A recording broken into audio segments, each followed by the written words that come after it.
So till now we have seen while and for loop.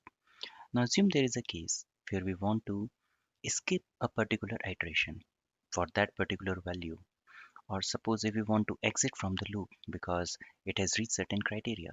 So if we want to have a couple of more additional checkpoints in the normal loop, then that's where we will use break and continue statement.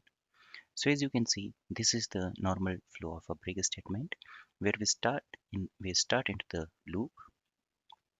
Then based on the loop condition, if it is false, we will exit and the code gets executed, whatever we want. After that, we'll put another condition, which will be a break condition.